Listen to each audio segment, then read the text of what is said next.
for DisrupTV. We're talking about the trials and tribulations of trial lawyers in South Carolina. Just kidding. We're not going to talk about that either.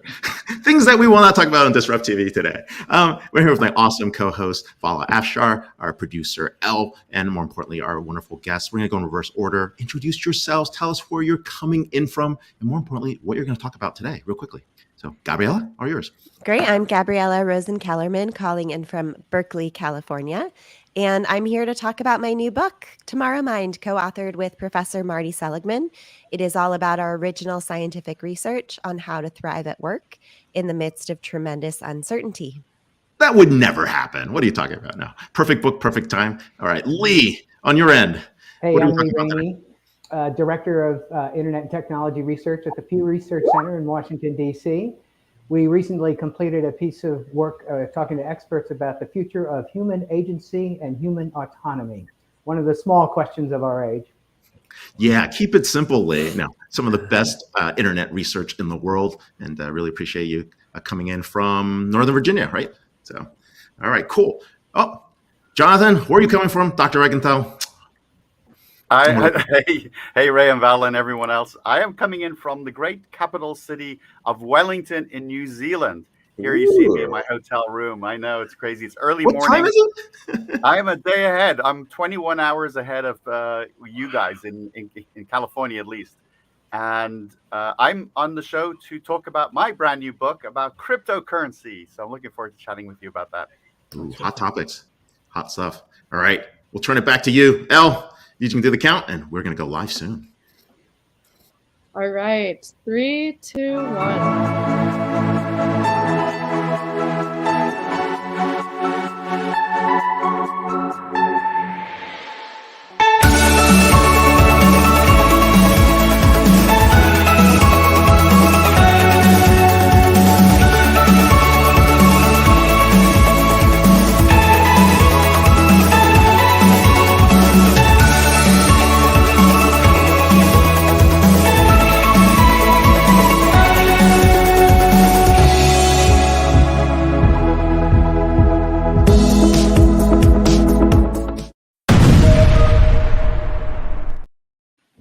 Hello and welcome. Thank you for joining us on DisrupTV. My name is Vala Afshar. I'm the Chief Digital Evangelist at Salesforce and your co-host for the next hour. We welcome you to follow us on Twitter at DisrupTV Show. Send Ray, myself, our distinguished guests, your questions live using hashtag DisrupTV. It's my pleasure to introduce my co-host, Ray Wang. He's the CEO and founder of Constellation Research. He's the best-selling author of Everybody Wants to Rule the World. He's a regular television business and tech news contributor on Bloomberg, Yahoo Finance, Fox Business, CNBC, you name it. In my humble opinion, he's also one of the top futurists to follow on Twitter at RWANG0. Welcome, Ray Wang, to DisrupTV. Hey, thanks a lot. I'm here with my awesome co-host, Vala Afshar, the Chief Digital Evangelist for Salesforce, as he mentioned, but he's also the author of The Pursuit of Social Business Excellence and maybe writing a new book. Executives around the world pay attention to every one of his inspirational and insightful tweets, and when he's not hosting, keynoting, or leading events at Salesforce, well, you can find him speaking on business TV outlets such as Bloomberg and posting insightful analyses on ZDNet. But more importantly, it's not about that. It's about our amazing guests. And we say this every week, and we truly mean that. Who do we have to kick it off today? One of our favorite and also author and thought leader, our first guest is Dr. Jonathan Reichental, founder, professor, and author of a new book, Cryptocurrency Quickstart Guide. I have all his books, but this is his last book. I don't have the newest one yet. So Dr. Reichental, I apologize. But he's a multiple award-winning technology and business leader whose career has spanned both the private and public sector. Dr. Reichental served as the Chief Information Officer of both O'Reilly Media and City of Palo Alto, California. Dr. Reichental is currently the founder of advisory investment and education firm Human Future, and also creates online education for LinkedIn Learning. Dr. Reichental has written 5 books. It's hard to keep up with Dr. Reichental. Yeah, I know. He keeps pumping out books. He's written about smart cities. He's written incredible books for kids to learn about smart cities and bedtime rhymes and, of course, data governance. Any executive that is looking to learn about data governance is the book that I recommend. It's a fantastic follow on Twitter. Talk about an early adopter at Reichental. I couldn't get at Vala, and Ray couldn't get at Ray Wong. So anyway, he had to add a 0 at the end. Welcome back, Dr. Reichental, to DisrupTV. Thanks so much. It's wonderful to be back, and I hope we have a great connection. It's I'm crossing my fingers here, but thrilled to be back and talk about this new book. Well, thank you for joining us on Saturday. Yes, thank you for joining us. Look, you write a lot of books, and I think the question we should ask first is like, why did you even write this book, right? I mean, you have to choose, you have to think of topics, you have to pick it up, and why do you feel it was so important that you had to write this book now? Yeah, a lot of the time I'm invited to write books, so it's a great privilege that I have that people come to me, the publishers come to me and say, "Hey, Jonathan, would you consider writing a book about this?" This particular publisher, Clydebank Media, based out of the New York and New Jersey, they do these quick start guides, and they were looking at the market in terms of what are people looking for, what are they demanding. Their field is, they're strong on things around financial skills and things like trading and working the stock market, that type of thing. So they saw in their research a lot of demand for this topic, and they wanted to fill it with a really good book. On my side, I was lucky enough to be asked by LinkedIn Learning coming on about 6 or 7 years ago to develop some video courses on blockchain and then crypto, and in a wild way, over 1 million students responded to my courses on crypto and blockchain. So I think I have a pretty strong voice on the topic globally. And these courses continue to be very, very popular. I teach at a number of universities the topic. But I think the bottom line is this is a really fascinating topic. No matter where you stand, if you hate it or you love it or you're in the middle, it's an emotional topic for some reason. And the way I said it to my publisher is I wanted to tell sort of a point in time story about what is cryptocurrency right now and where might it be going. And so I think I've done that, 316 pages of the story of crypto to date. That's amazing. Wow. So 6 or 7 years ago, so 2016, 17,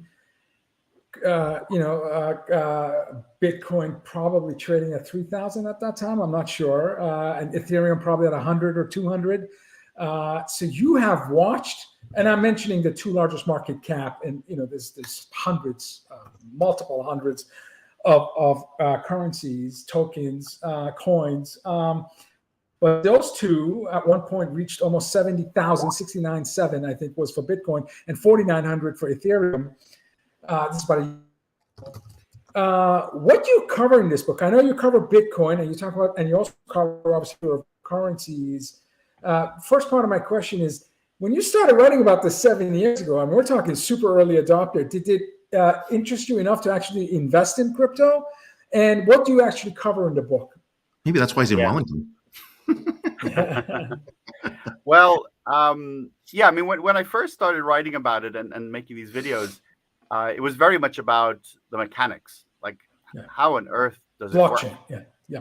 You're right. A lot about blockchain, and fundamentally at that time, crypto was the greatest manifestation of blockchain. Blockchain has gone on to be independently interesting. Yes. So yeah, a lot about that. I haven't been a big participant myself. No. I have a little bit of each of those and a couple of others. You say hundreds. There's actually over 20,000 cryptocurrencies circulating today. So it's a long tail. There's Bitcoin and Ethereum are 60% of the entire market. Bitcoin is 40%, Ethereum 20%. The rest is 40%. So they make up a little amount. So what do I cover in the book? Everything. Look, I'm going to go into my marketing mode a little bit now, which is, people want to understand this. Everybody's like, I don't understand how it can have value. I don't understand why people buy it or, trade it. And so I want to tell you just what it is, how it works, its uses, and where it might be going. So it's pretty much, I call it sort of the past, present, and future of money, digital money in particular.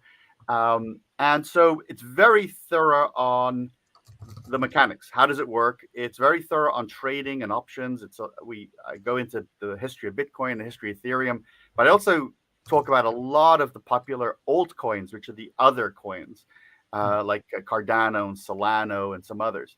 Sure. And then we talk about DeFi, decentralized finance. This is incredible, very disruptive to the existing financial system. I talk about NFTs, which I've written about a lot. But I want to say one important point here is this is not an advocacy book. So I'm not actually pushing or selling this concept. I'm an educator. So I'm actually telling you about it. I'm informing you. I'm kind of telling you the story. So you won't find when you pick it up that this is some sort of like, I'm this big champion of crypto and you have to buy, you have to be involved, because that would turn off a lot of people who maybe are skeptical. This is a book for everyone to sort of tell you, what is this thing? And should you care? And at the very end, I say, make up your own mind. I think that was the most important part. You were kind of presenting this as it was, right? And here's where we are in the point of time. And you hadn't taken a policy position at all in this.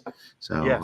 Or an implication of what it would mean, for example, to the US dollar, or what it would mean for trade around the world, or what it would mean about, access for folks that, didn't have access to banking services. So it was interesting.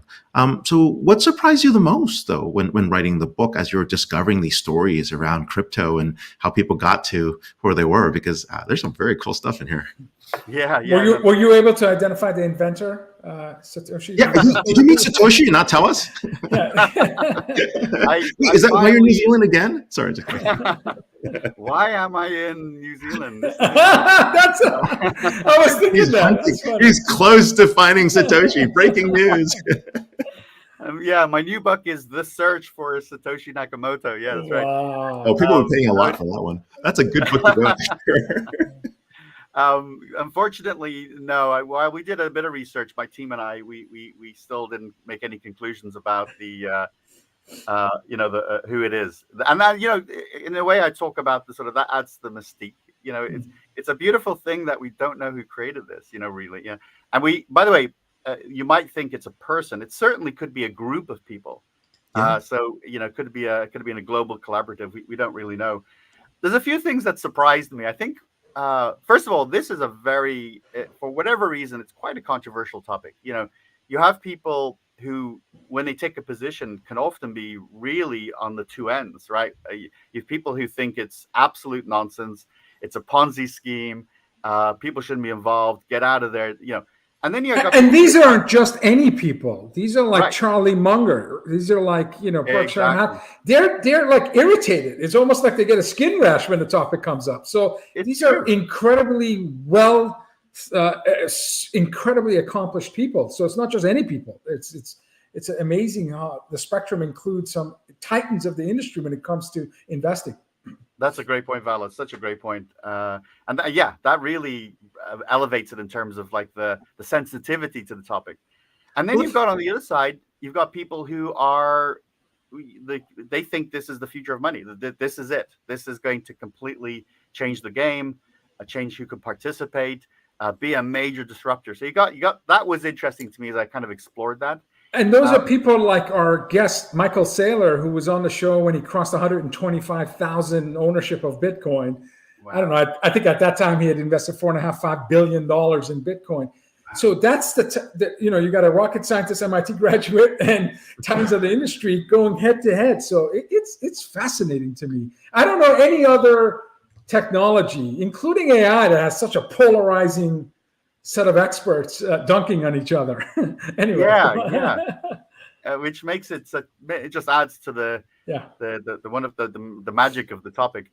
And I wanted to tell that story in all, with all its warts and all, the kind of cool stuff about it, but also the incredible risks that are part of it. I'm very realistic, about it. I'm a pragmatist. It is the most pragmatic book on crypto that's out there. I definitely agree with you. So let's get to some things that people often ask, and even advanced folks don't really quite understand. Is crypto money? Is it investment? Is it a security? Is it a store of value? Like, people use these terms all the time. Like maybe Val and I have a lot of crypto that we want to tell you about. But the point being is, like, what is this? I mean, what are we putting our money into to get back on the other end? Yeah, I have to say, one of the incredible outcomes of writing this book for me was sort of discovering the history of money. And that, by the way, if you want to go down a rabbit hole and sort of get really completely, you know, uh, Why enlightened when you about have tulips? Come on, the tulips are great. money itself is a bizarre thing, right? That we associate value to something, and we all trust it. When you think about the paper, the Satoshi Nakamoto paper came out in 2008. And quite a neat. It's about 9 pages, and yet there's a lot in there, and it sort of changed the world for many people. And it proposes money. It actually fundamentally is an alternative to the global monetary system. What has happened, though, to your point, Ray, which you make, is that hasn't actually come true. Bitcoin is not a money that people use to buy meals or plane tickets very often. On a day-to-day basis. Like, if you've made a lot of money, sure, you can use it. It's used as an investment, and it's become an investment vehicle. People are making money through the growth of the value in these cryptos. But then you got the broader token community, which allows us to raise money. You kind of alluded to that a little bit. Becomes an instrument for raising cash for organizations.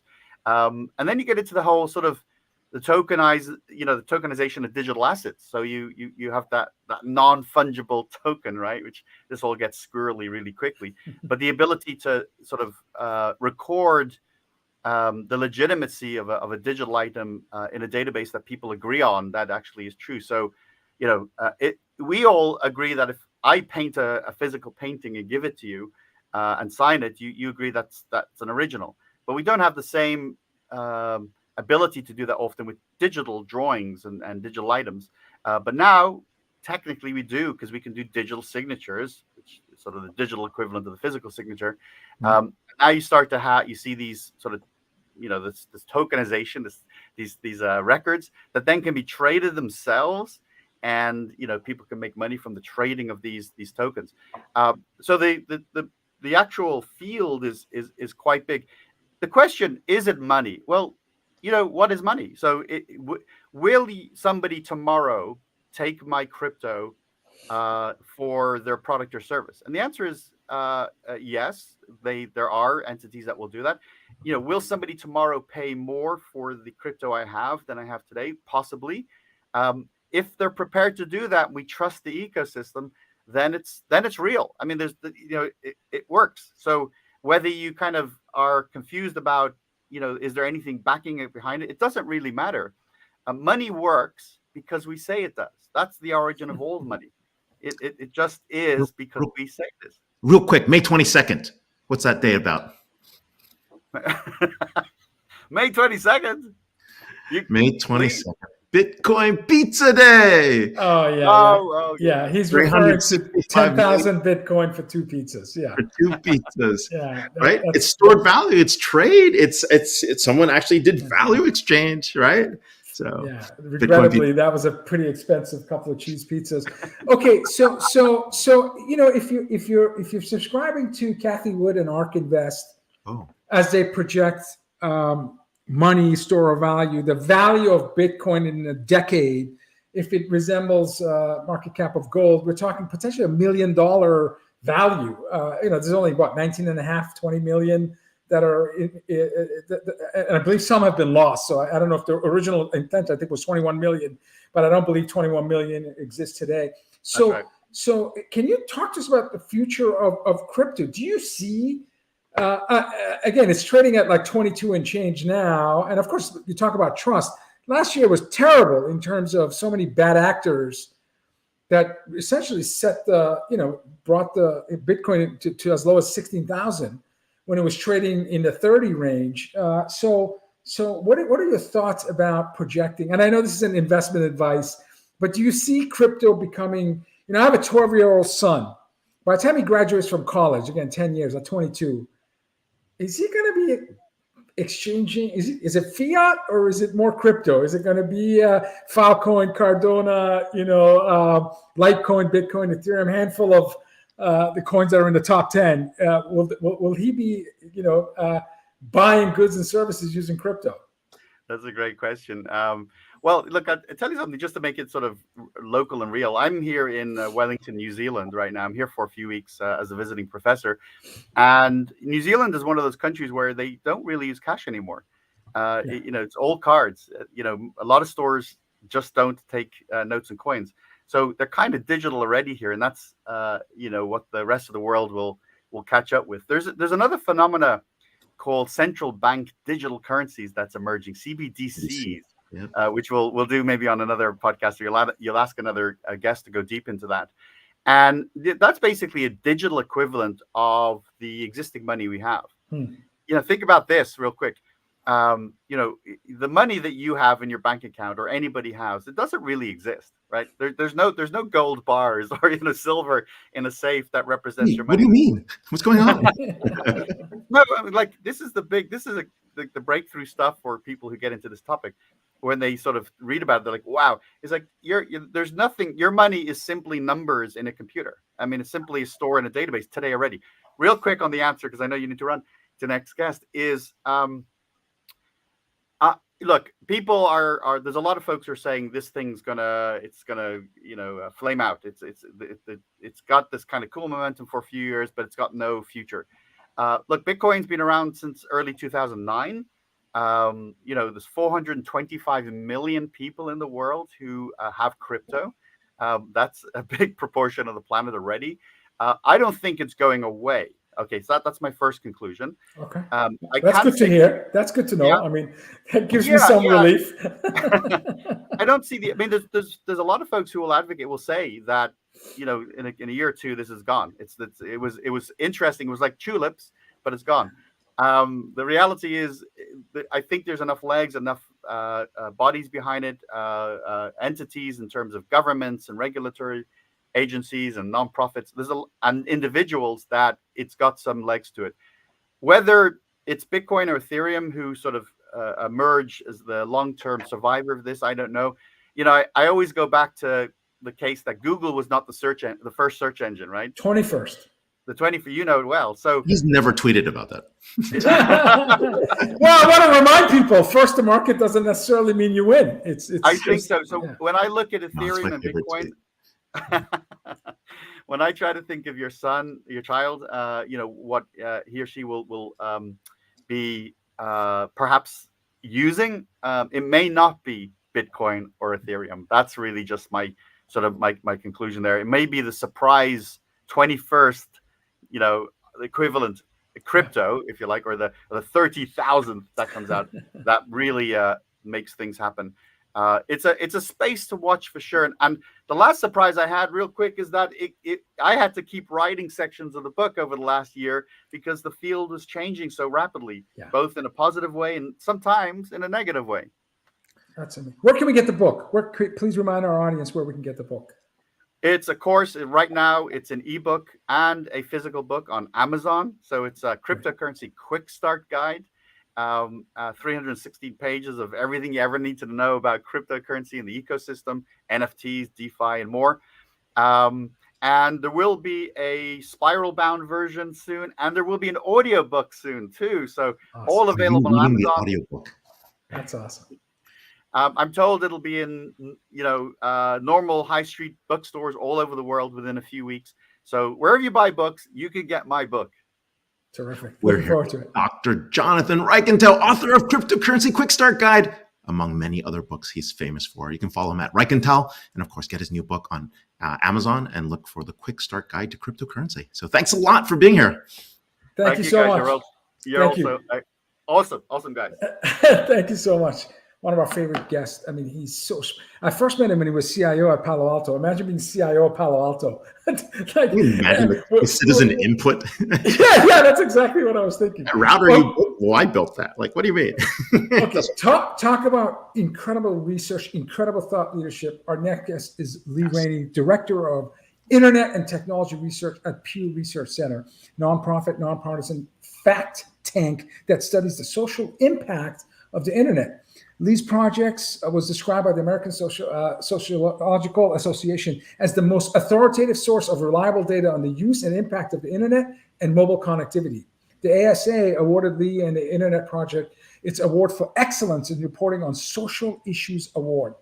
The project has issued more than 800 reports based on its surveys that examine people's online activities and the Internet's role in their lives. All of this can be found online for free at pewinternet.org. Lee's co-author of Network, the new social operating system, and sociologist Barry Wellman about the social impact of the internet, mobile phones, and social media. He's also co-author of 5 books. Ray, we got to step up our game. Like, all the guests have written more than 2x books than you and I on the future of internet that are based on project surveys about the subject. You can follow Lee on Twitter at LRAINIE, L Rainie. Welcome, Lee, to DisrupTV. It's great to be here. First time caller, big fan, happy Salesforce user. Oh, thank you, sir. Oh, look at that. Even better. I love that. So, well, Lee, you wrote one of the most important pieces of research of this decade. And I say that for multiple reasons. We've been asking this question, do we actually go full autonomous AI? Do we actually augment the machine with a human? Do we augment the human with the machine? And do we actually have human judgment? And what you do here, talking about agency, really reflects that kind of research. People want to know where it is. I wonder if I took that survey. I don't even remember. I think I might have. And the point being is that, these are really, really expert opinions that are out there. So talk a little about the effort, right? Even getting the question sets right. I mean, there was so much precision in the way you guys were asking the questions. I was like going through, I was like, ooh, how would I answer that? And what led to your current study in terms of this release of the future of human agency? So I'll turn it over to you. Thanks. We've been doing this work with Elon University in a place called the Imagining the Internet Center for 21 years. We've been interviewing experts in part because the whole idea was hatched by the great science fiction writer Bruce Sterling, who said, look, you guys at Pew do surveys, so why don't you interview experts about the future of things, because they have a lot to say about it. So it's a line of work that we've been at for a long time, and we've increasingly been looking at the role of AI in the culture, the role of AI in people's lives, and trying to get predictions about where things are going to be going in the next 10 to 20 years.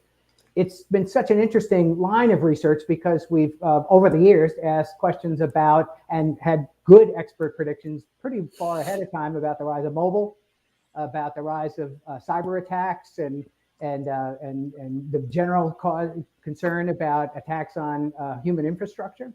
And we even, one of the fun things we did, remember when Nick Carr wrote a fabulous cover story for the Atlantic Monthly, Does Google Make You Stupid?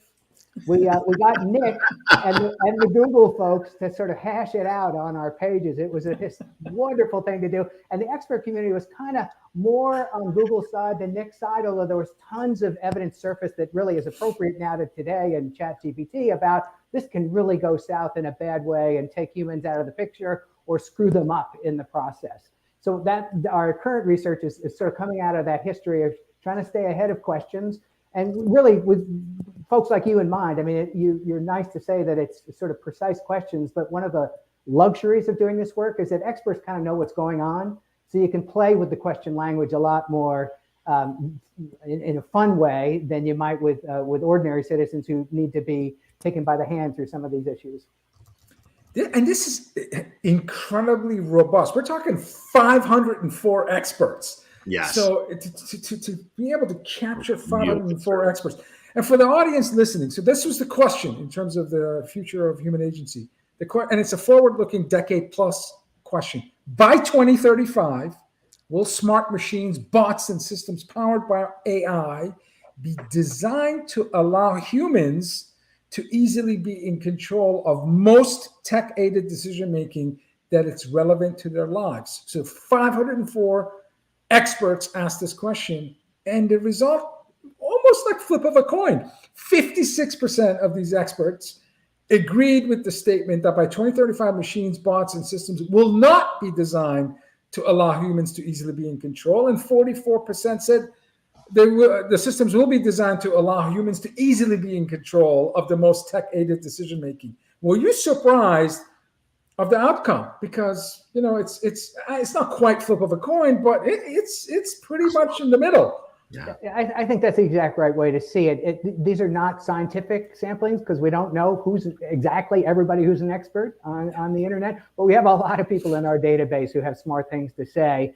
And it's interestingly consistent with a lot of things that we've done over the years where people can very well articulate the things that they hope for and the ways in which technologies can serve them well and serve societies well. But particularly in the past decade, there's been such an interesting turn, particularly in the expert technologist community, as well as among those who are sort of critics and analysts of technology, about the ways that it can go south. I mean, technologists have become incredibly sort of disheartened by the ways in which their precious, beautiful inventions can be exploited for misinformation, for information warfare, for going after people, making civic discourse almost impossible to conduct, for introducing artificial agents like bots into those conversations. So it's been a striking thing to watch how technologists themselves are quite wary of the ways in which even their most precious prized inventions are potentially going to be misused by their users. So it's very much in the spirit of that a lot of these technologists will give you, on the one hand, on the other hand, kinds of answers. They can very well articulate how it goes well, and they can worry a lot about the things that can be exploited in the systems they're building. Ray and I had the privilege of a few years back speaking to Sir Tim Berners-Lee. Here's a perfect example of someone who believes the web needs to be better and it needs to serve society in a more positive manner. And as recently as Elon Musk questioning OpenAI and ChatGPT. So, inventor of the web in 1993, launching the web to the world, and someone who was the main supporter of a 2015 company, OpenAI. It's absolutely true that these inventors sometimes question whether their investments and inventions are on the right trajectory in terms of betterment of society. Go ahead, Ray. I know you have a question. Oh, no, I thought there were some great comments here. And I really, if there's some that you want to highlight from some of the experts that you thought stood out, right? Because they're profound. I mean, people gave you very substantive answers here. So we got some beautiful essays almost. They were quite extensive, hundreds and hundreds of words, answers. Now, I'll just call out two of them that were incredibly striking. So first was Paul Sappho, just a long time Silicon Valley guru, teaches at Stanford now, was at the Institute for the Future before. Yep. And he's sort of cynical about the way this all will break out. In one of our early surveys, he invoked the line from a lot of sci-fi writers that in the future, humans are going to be the pets of technology. And so in keeping with that spirit, in answer to this question about the future of human agency, he said, those who manage our synthetic intelligences will grant you just enough agency to keep you from noticing your captivity. Matrix. How good is that? Another great answer came from Jimé Cassio, who's currently at the Institute for the Future and just one of my favorite brilliant analysts. And he walks through sort of three segments of the population in the future who will be sort of focused on this question of human agency. He said that the largest proportion of the population will be humans who believe they are in control, but they are not. A smaller segment will be humans who know they are not in control, and they're okay with that. And then there will be a limited number of AI augmented humans who really truly are in control. In other words, they'll have their hands on the steering wheel and the systems will answer to them. And he then sort of projected beyond our end year of our survey. We asked you and others, Ray, tell us what's going to happen by 2035. So he went out to 2045 and he said, we're going to get three possible outcomes. First, he called no AI, no cry. And he said that there might be such a catastrophic implementation of AI that cultures will turn against it. And there essentially won't be that many AI programs that are operative in society because the human trust in them and the human worry about their capacities will be so great that they want to limit them at all. The second scenario was we'll all be watched over by machines of loving grace, that Richard Brannigan, lovely thought. Oh, really? Fine, but they'll be in charge. And then finally, he said we'll be under the thumb of digital dictators. So, yay, what a future we're looking forward to. I just watched a podcast with Mark Andreessen where he said children will grow up with AI buddies. Yeah. And I'm paraphrasing, but he said they will learn to love their AI buddy because the AI buddy will know the child so well, all their preferences, so the connections will always be positive and loving and caring. But children will grow with chatbots.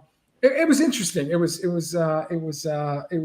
fascinating to listen to Andreessen talk about future of AI, and of course, well, the other thing that is very much a part of that, and that's a very interesting line of thought about this, is that it will, in a sense, be augmented memory. I mean, think how many things that you've forgotten from your childhoods.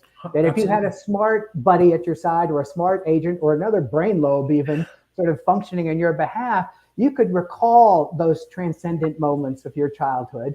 And maybe even sort of learn the lessons that you needed to learn from the harder things of your childhood. So there's a way in which you can just watch, the internet story and this mobile connectivity story and the social media story all teach us that these things become normalized over time. Totally. And sure, there's a lot to worry about. Sure, there are ways to make sure that the fork in the road decisions that are made now are good ones. But you can easily sketch out a scenario like Andreessen sort of saying, done the right way, this will be true human enhancement of the most sort of wonderful kind. If we had DisrupTV 2007, and I would tell you that population under 20, which is about a third of humanity right now, is I think 18 years or younger, would be watching movies, would be using this as camera, social. I mean, in my house, I have 75-inch screen TVs, but my 3 kids watch all their entertainment on this. Why? Because they're watching as a group and they're mobile. They go up and down the stairs and they're watching. They don't want to stare at a wall, even though the experience, I think, is 10x better. It's a bigger TV, or 100x. It's amazing. Just in 16 years, digital native behavior is not something that me, a digital immigrant, I wasn't born mobile social cloud, would ever imagine to be common or norm. So, questioning our dominant logic when it comes to these things, projected 20 years from now, I don't think there are any experts of 20 years from now. It's just too. It's okay, Paul. They're gonna beam it into your head. You won't even have to worry about it. It'll be all beamed into you. Yeah, true. Think about it. When you're like, hey, remember that? Oh, boom! Hey, the reality of Black Mirror is here. So what are the questions we should be asking to explore this future? Like, as business leaders, as one of the most famous analyst in the world, who happens to be my host, he's guiding the biggest companies in the world. How should we be engaging with business leaders? So how should they should think about human agency? Well, one of the actually, I'm going to just invoke you, Ray, on this one, because your answer was reflected in one of your early comments at the beginning of the interview. Everybody's got to figure out now, and it doesn't matter if you're a technologist or if you're in manufacturing or if you're in the service industry or even a nonprofit like mine, the big questions that, Ray, I'm going to, it's your idea, not mine. When do we intelligently automate? And there's a different answer for each person on the spectrum. When do we augment the machine with a human? When do we augment the human with a machine? And when do we insert a human in the process? And again, sort of, everybody's got different answers for that. So there's not a sort of set of bright lines that people consistently will draw about when they want to outsource their brain to the machine and when they want to make sure that their preferences are known. So one of the sort of fun things about being a researcher in this era is watching how different people apply these different sensibilities and seeing how they're going to shape up in the future. Yeah, no, I think it's going to be interesting, right? And when the human touch comes into place, there's a couple of reasons, right? You're thinking about, is it because you want to humanize an experience at machine scale, or do you want to actually insert friction in the process so we don't have Skynet, right? Like there's controls in place, right? And so it's going to be interesting to see, like, if my bot's going to manipulate your bot better, like how the bots talk to other bots. Right? This is going to be interesting. My bot on behalf of me. One of the most interesting recurrent themes through a variety of these surveys that we've done over the years has been technologists being very frustrated with two big elements of society that really haven't adopted technology the way that was the early predictors might have predicted. and it's healthcare and education. And there are plenty of innovations happening in those spaces. There are plenty of ways AI is going to be applied to those spaces. But by and large, as institutions, they are slow off the mark. And the original vision of technologists has not been close to being realized because the institutional resistance is very, very strong. And Ray, that's just to the point that you were making, that different institutions have different adoption rates. They are led by different kinds of people. They have different backgrounds and sort of norms. And all of that is in play when you think about big questions like who's in charge at the end of the day when you're making a decision about taking care of your family or your health care, or goodness knows how to form an opinion about politics. It's amazing. An amazing survey. I mean, it's such insights. I have been reading your surveys for so long, I can't even remember. How do you decide what is a good survey to put up there? Like, what's the next big topic that you're actually recruiting respondents for? We sort of watch the cultural conversation, particularly in the tech community. So I'm just omnivorous reader of all your stuff and everybody else's stuff. And we try to sort of keep it at a level where there, when we write this up in a way that ordinary folks can understand the questions we're asking, but we're constantly looking at the edge. We're constantly thinking of the big human and social implications of things. We did stuff on the future of trust and the virtue of truth about a decade ago, pre-Trump, and God knows how that played out. And so the next stuff that we're going to be looking at will sort of deepen our questions about the way technology itself will evolve, how people are sorting out where it's going to work for the good and where it's going to work maybe at odds with what human aspirations are. So we'll be getting a lot more into this kind of stuff in a deeper way. Go ahead. Go ahead. My final question is, I'm interested to know where you stand on the question. 504 people weighed in, so I'm wondering if they were able to influence your position.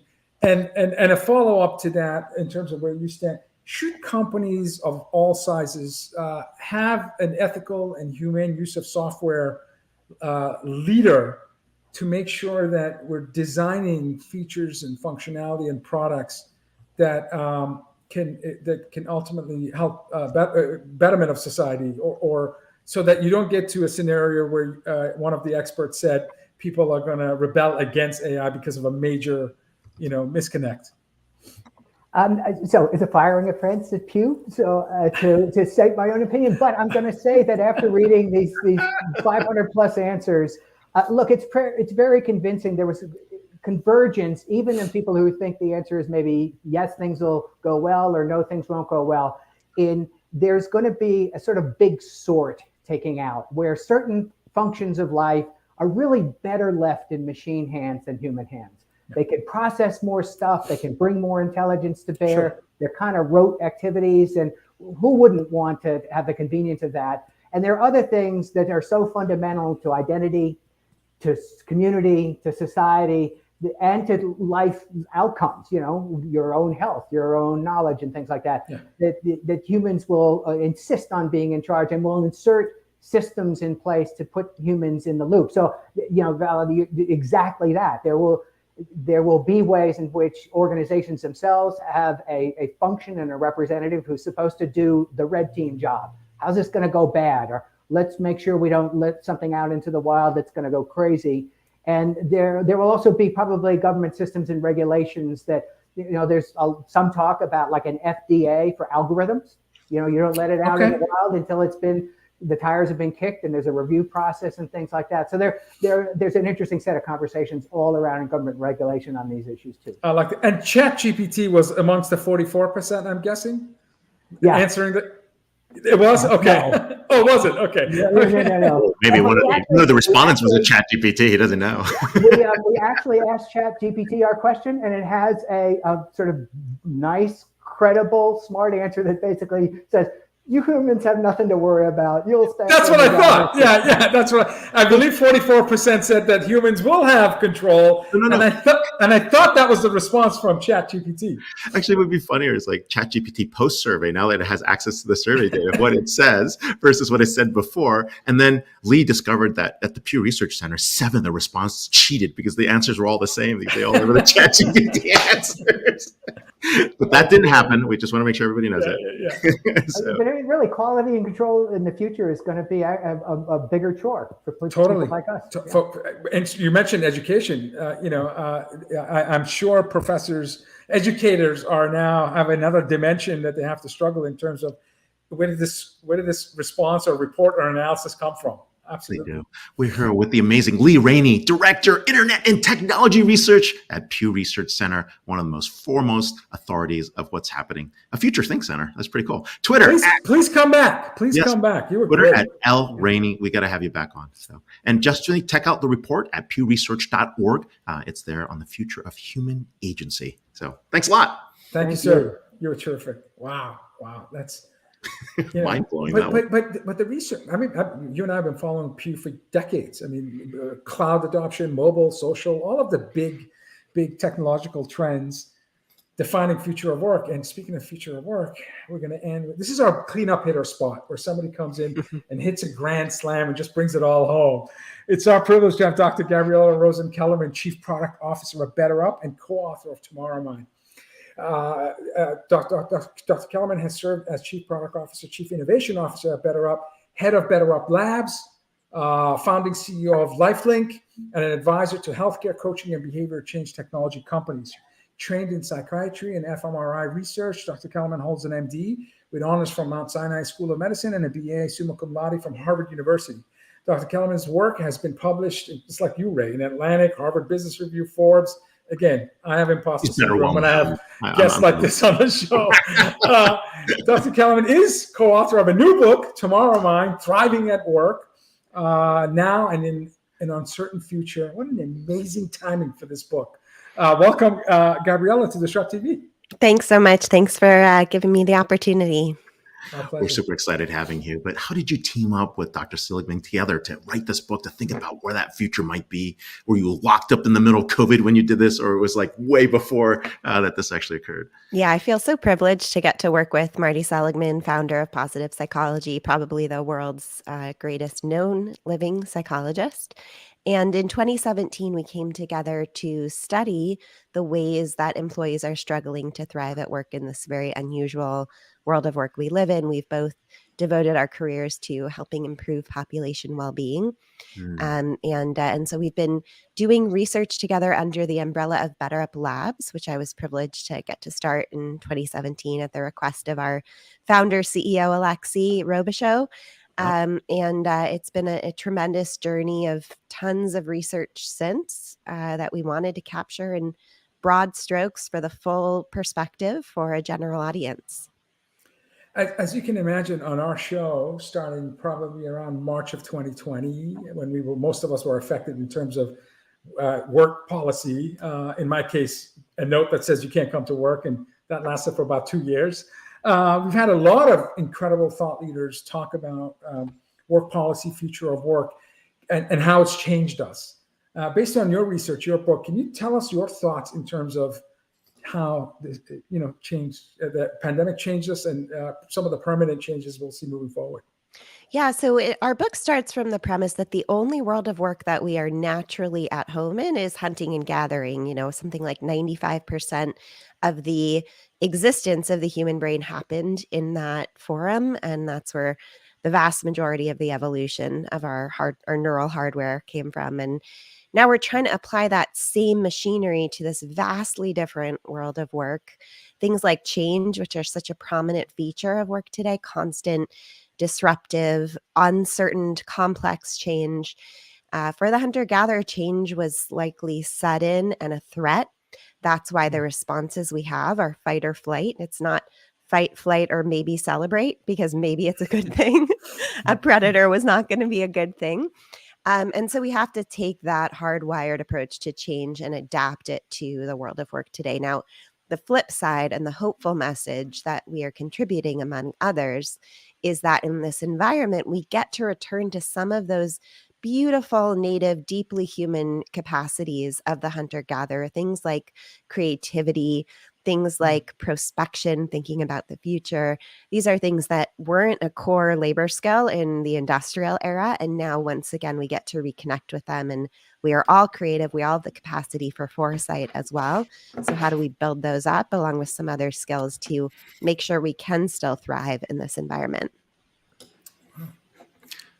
Yeah, no, this is great. And when you think about this, right, I mean, we're all a little bit, I mean, we just went through, Lee Rainie's Pew, guide on the future of, human agency. Like, we're all a little bit anxious about the future, and our brains are, are they ready for the future? Like, how do we actually, is it a neuroplasticity issue? Is it like training issue? Are we not getting the right type of environmental experiences? Like, what would do that? Or do I just plug myself in the metaverse? Here's my future module. Like, I get better. Wow, you had to talk about metaverse. We haven't been able to talk about that for a year. Just kidding. But on a serious level, you joke about metaverse, but we've had the top leader at Accenture, Paul Daugherty, who manages about 400,000 people at Accenture.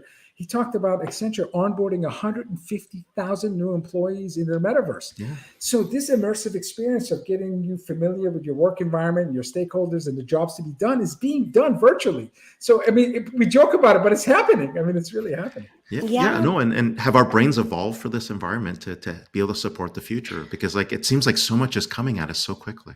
Yeah. So the bad news is it's pretty unnatural. Hard to think of anything more unnatural than the metaverse, right? And at the same time, we have a tremendous capability for growth and change and adaptability. So think about the hunter-gatherer. We were really at nature's whim. We had to get resources where we could find it and then move on to a new environment when we couldn't, and adapt to brand new environments. It wasn't at the pace that we're doing today, or with the unpredictability. It wasn't like the environment, the trees suddenly floating or, sprouting magical berries. But we did have to adapt. And we today have at our disposal behavioral science. So knowledge of the mind itself, knowledge of how to build these skills. That to us is the major historic advantage we have over previous generations of humans going through a labor transformation, that we have a user's manual, or at least a really solid beginning of a user's manual to our own brains, which is where that change has to happen. A part that I found interesting is that your research found that meaning and mattering is super important.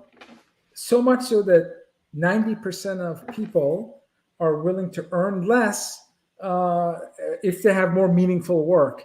Can you define for us what is meaning and mattering? What is it? How do you define that for? Yeah. So meaningful work can be defined as work that gives us a sense of purpose, a sense of significance, a sense of cohesion with the universe, and a broader reason to be here. Mattering is the construct we use more, and the U.S. Surgeon General recently kind of stood with us in saying that mattering is an essential component of workplace well-being.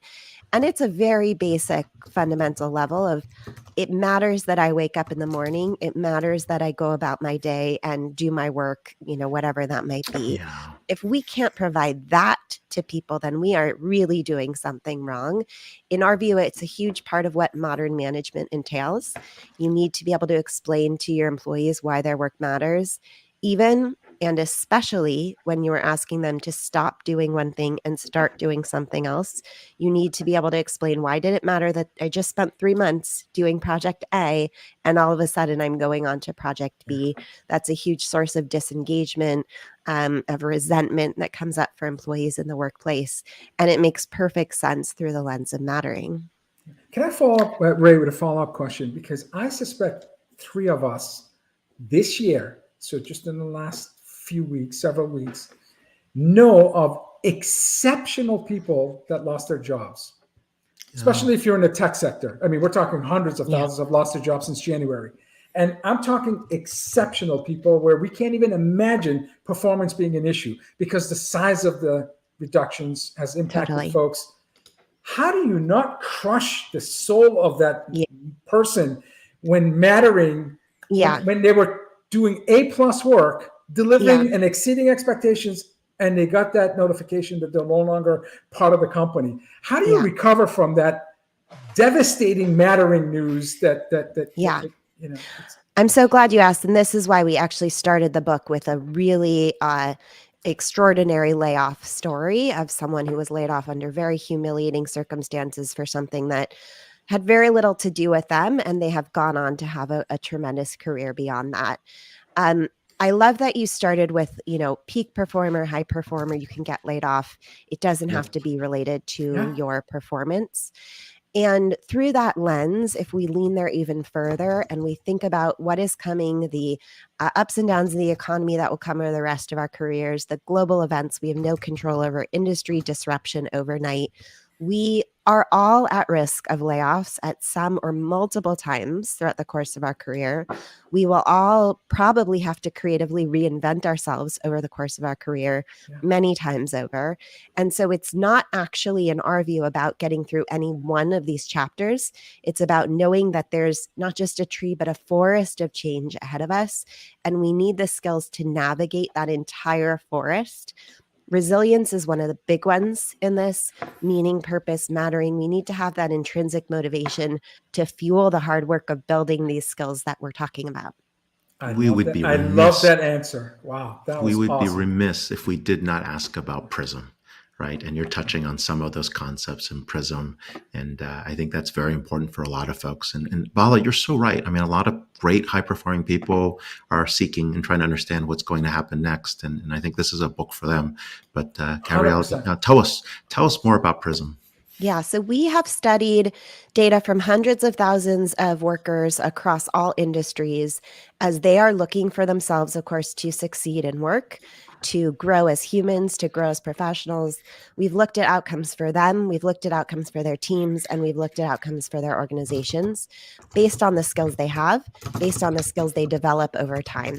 And we've come up with 5 key skills that we need to thrive in the so-called future of work, summarized by the acronym PRISM. P is for prospection or foresight, which is our ability to imagine and plan for the future. As a nod to the previous guest, it restores agency, helps us feel empowered in an era of constant change.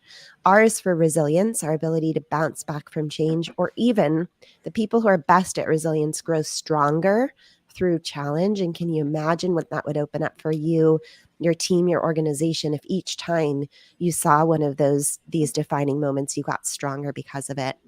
I is innovation and creativity, increasingly essential in a world where tasks are automated that are more rote, less creative, and where change is hitting us constantly. We need to respond in an innovative way at the edges of the business. S is social connection. And we specifically focus on rapid rapport. How do we quickly build trust and connection with one another and with our customers across difference? There is great science that can help us in this, but it is not a small task. And then the M is for what we just talked about, which is mattering. That's fantastic. One of them speaks to me. All of them speak to me. But I started my career as an engineer, in a cube, just writing code. And then I got involved with customer service and support. And then I became an accidental CMO. It was until I was in charge of marketing where people would refer to me as a creative. And I thought, hey, I was pretty creative when I was an engineer. And I was really creative when I was trying to build relationships in customer service and support. So you write in your book that being creative is not just a silo set of skills that should be appreciated. All of us can be creative. Can you talk about how you can build that creativity muscle, not just in marketing, but all lines of business and throughout your company? Yeah, I love the question. We all have this ability to be creative. We all have that same capability in our brain. It's not a unique province some people are born with or not. We can build it, we can cultivate it. In our era, and this is a legacy from the Industrial Revolution, we believe that only certain people had to be creative. So Marty and I like to say that only Homo sapiens could have invented the cotton gin, but a Neanderthal almost certainly could have operated it, right? And we got into this era where we didn't need the creativity anymore to do the job of just operating the machine. When I was growing up, and I hope it's not this way in schools anymore, there were kids in the class who were designated the artists, the creative ones. Wow. The rest of us sort of fell into this path of, we're good at stuff, but we're not necessarily creative. And it's so misplaced because, to your point, There's creativity manifests in small ways and big, in ways of process improvement, or improvements in customer service are a huge realm for creativity today. Because of that pace of change, we really need everyone at the edges of the business to be responding in an innovative fashion. We can't wait for the CEO to come up with a great new idea of how we're going to move forward. We need to come up with it on our own. And our CEO, the best CEOs, know this and want their people to be responding in an innovative fashion, which is very different from how we historically thought about kind of a command and control structure. Totally. I work for I consider one of the most creative CEOs in the world. So and he not only celebrates, but promotes creativity at all levels. Go ahead, Ray, you have a question. Vala's being modest. He's from double E major to masters to engineer to the guy who redid a brand for a major tech company. Dude, you're pretty creative. on social media. That was the first. That was the first publicly traded company to rebrand using crowdsourcing, and we ended up winning the prize was a Tesla, if I remember. And the prize was a Tesla. Yeah, So but again, it was until becoming a CMO or somebody said, "Oh, this guy's creative," and I thought I was pretty creative all along. But anyway. But back to something really important. That's a Tomorrowmind. That's a Tomorrow. Yeah. That's right. I love that. Tomorrowmind. But a Tomorrowmind can't function without sleep. And you talk about sleep hygiene, and you have clinical experience in that as well as a clinician. Tell us more about how those things come together, because I'm operating on 4.5 hours of sleep every day. Am I going to be out of a Tomorrowmind? Okay, well, there are. Frown on your face was pretty. I am not a sleep expert, but there are people who can operate on a very small number of hours of sleep. That may be a genetic gift of yours, Ray. I don't know. Thank you, Mom. He has the best hair in the industry, so lots of genetic gifts that you have, Ray. The rest of us really can't do that, though. And in general, a big part of the awakening of the approach to talent and performance today is understanding that well-being is essential for performance. They're inextricably linked.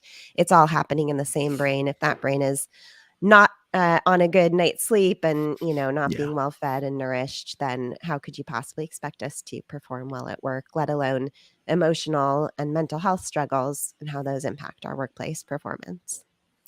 Really good points. My final question, when you serve as a mentor or a sponsor, you have folks at your company that look up to you as an incredibly successful executive, a best-selling author. What's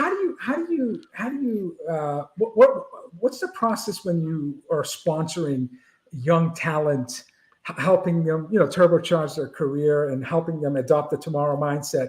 Are there any advice you can give for others who are sponsoring, specifically young talent within their companies? Yeah, I think that part of the shift we're hoping to herald with the book is from focusing on any type of skills that will expire to shifting the energy to nurturing, celebrating, drawing attention to these enduring human skills, these meta skills, things like resilience, which is composed of emotional regulation, cognitive agility, things like mattering, things like innovation, prospection. As mentors, we have tremendous influence over where people spend their time and what they see as essential. I will say on creativity in particular, that's an area where mentors can really change someone's self-conception and help them transform from someone who does not identify as a creative to someone who really firmly understands their own creative value. And when they do, they build up what's called creative self-efficacy, and it yields richer creative output. So by building up that creative self-confidence, that correlates with a richer output, which is sort of the gift that keeps on giving.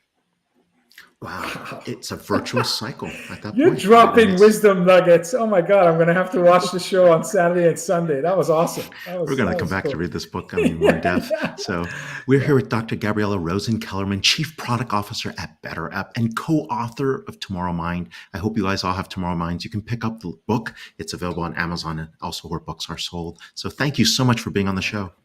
Thank you both. You're awesome. Thank you. That was great. This is great. It is great. So, wow, we've got our guests in the green room. We're going to catch up with them afterwards. But hey, meanwhile, just the problem is that we could have had the entire hour with each one of the guests. Yeah.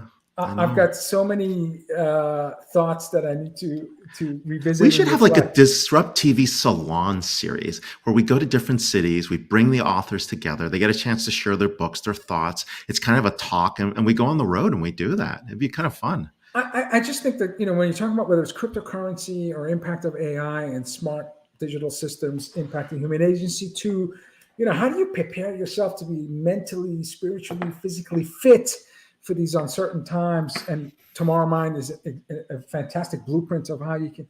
It's just they're big topics. Anyway, Ray, please summarize the last hour for us in 1 minute, please. Welcome to the Stump the Chump moment here. It's like car talk, man. I think we're going to actually have to reinvent car talk with tech talk or something. But welcome. But here's the main thing, right? We spent 3 big meaty topics, spent time talking about the future, right? What currency, what money, what that's going to look like. And that really is a big topic, right? Because where we see money today in the digital future is going to be interesting. I didn't get a chance to act Dr. Reichental, but what happens when we get rid of cash? Do we lose our anonymity, right? Like what does that mean when we move from the physical to digital world? What stays, right? And then getting into more digital, right? Lee was great talking about where agency is. And the Pew Research Center does amazing research trying to help us understand these are the societal questions we're going to have to ask. They're going to implement, this is going to affect tech policy. It's going to affect the way we kind of think about work. Do we unionize the robots? Does my robot compete against your robot? Will we have real Olympic games where no one's augmented? And will we have mind games that are not augmented? Or will there be little subtitles that say, done by a human, and you're like, oh yeah, done by a human.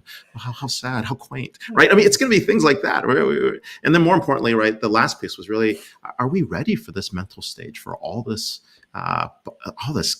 stimulus, and are we ready for all this digitization that's going to happen, from the automation to how we interact with folks, right? Are we ready for that? And I think, we're gonna have a lot of work to do as humans to be human and to understand what humanity is. And I think this book is going to help with that, along with helping people understand what their fit is in terms of their purpose, their mission, and where they fit in this new digital world. All these things are changing so fast, but of course you can always catch it here at DisrupTV. So Vala? Great summary. Great. The PRISM framework is brilliant. I love that last piece. Dr. Kellerman talking about invest in skills that don't expire. So important, so important. This is why I think the soft skills are the hard skills. And we've had Tom Peters on the show tell us that and remind us of that. Okay, next week, episode 314, Rajul Zaparati, CEO of FinTech Unicorn Zip. Ooh, Zip. Christine Tao, co-founder and CEO of Sounding Board. And Sally Helgeson, author of Rising Together. So if it's Friday, it's DisrupTV. Thank you so much for watching. Thank you so much for recommending guests you want to see on Disrupt. Again, we're about 150 slots a year. So we take, we try to be very deliberate on who we have on the show. So keep feeding us your recommendations on guests, and we'll do our best to bring them on the show. Thanks, everyone. We'll see you next week. Cheers.